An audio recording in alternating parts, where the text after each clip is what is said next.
দেখতে দেখতে বঞ্জিগুলো এত বড় হয়ে গেছে, আর আজকে নাকি আমার বঞ্জিত পাকা কথা। আসসালামু আলাইকুম, আপনারা সবাই কেমন আছেন? আশা করতেছি সবাই অনেক ভালো আছেন। আমিও আলহামদুলিল্লাহ অনেক ভালো আছি। আসছিলাম আজকে বাবার বাড়িতে, মানে ঈদের দাওয়াত খেতে আর কি। আর কালকে চলে যাব ঢাকায়। আর খাওয়া দাওয়া শেষ করার পরে শুনছিলাম আজকে নাকি আমার বঞ্জির পাকা কথা। তো ভাবছিলাম ঢাকা যেহেতু কালকে চলে যাব, বঞ্জির সাথে আপুর সাথে একটু দেখা করি। তো আমাদের বাড়ি থেকে আপুদের বাড়ি কিন্তু খুব বেশি দূরে না। আর আপনাদের সাথে কথা বলতে বলতে আমরা তাদের বাড়িতেও চলে আসছি। তো আমি, আমার বড় জ্যাঠা, বাবা, মা আমরা আসছি। আর এই যে আমার মেয়ে তো আমাদের আগে আগে চলে যায়, কারণ ও আপুদের বাড়ি চিনে, ও আসছে। আর ঘরে ঢোকার পর দেখতেছি এখানে ছেলে পক্ষর খাওয়া দাওয়া প্রায় চলতেছে। আর এখানে আমাদেরকে ওয়েলকাম ড্রিঙ্কস দিচ্ছে, মিষ্টি দিছে। এখন তো বড় আপু আমার বাবার মাথায় তেল দিয়ে দিতেছে। তো আমি তো যাচ্ছি আমাদের কোনের খোঁজে, মানে আমার বঞ্জির খোঁজে। বঞ্জি কই আছে, বঞ্জিকে একটু দেখবো।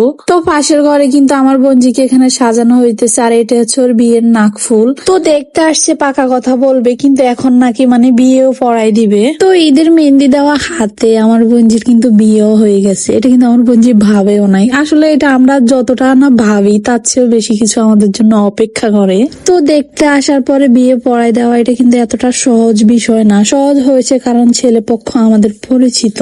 আর এখন তো আমার বঞ্জিকে এখানে জিজ্ঞেস করতেছে যে তুমি চূড়া কারাত পারোনি, আলহামদু চূড়া পারোনি, কুলফাল্লা চূড়া পারোনি। চলেন চূড়া কারাত শেষ করে তারা এখন কি জিজ্ঞেস করে সেটাই শুনবেন। বোন কজন?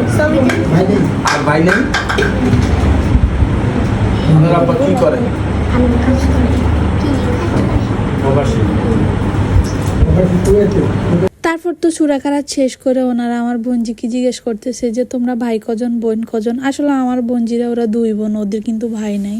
আর আমার দুলাভাই কিন্তু একজন কুয়াত প্রবাসী। আসলে প্রবাসীদের জীবনটা আসলেই কষ্টের, কারণ আমার বড় আফুর মেয়ের বিয়ে হয়েছে, ওই দুলাভাইও প্রবাসী, চৈদেরও প্রবাসী। উনি ওনার মেয়ের বিয়ে দেখতে পারে নাই। আর এখন আমার এই কুয়াত প্রবাসী দুলাভাইয়ের মেয়ের বিয়ে হইতেছে, কিন্তু দুলাভাই দেশে নাই। আর এই যে তাদের জিজ্ঞাসাবাদ শেষ। আর এটা হচ্ছে আমার বোনজির মানে এঙ্গেজমেন্টের আংটি। আর এখানে 1005 টাকা দিয়ে তারা কিন্তু বানা করছে। আর এখন তো মেয়ের সম্মতি নিয়ে তারা মসজিদের দিকে চলে যাইতেছে, মানে মসজিদে বিয়ে পড়াবে আর কি। আর এই বিয়েটা সম্পূর্ণ ইসলামিক শরীয়ত মোতাবেক হইতেছে, মানে মসজিদের খেজুর দিয়ে বিয়ে পড়াইবে। এটা কিন্তু আমাদের রাসূলের সুন্নত। তারপর তো বিয়ে পড়ানো শেষ। এখন জামাই, বেই আরো কয়জন আসছে, তাদের জন্য এখানে মিষ্টি দই নিছে। বিয়ের অনুষ্ঠান কিন্তু বাকি আছে, এটা কিন্তু মূল অনুষ্ঠান না। বিয়ের অনুষ্ঠান কিন্তু কমিটি সেন্টারে হওয়ার কথা। আর এখন তো আফু জামাই বাবাকে আংটি পরাই দিতেছে। তো সবাই অবশ্য কমেন্ট করবা আমাদের জামাই বাবা কেমন হয়েছে। আল্লাহ হাফেজ।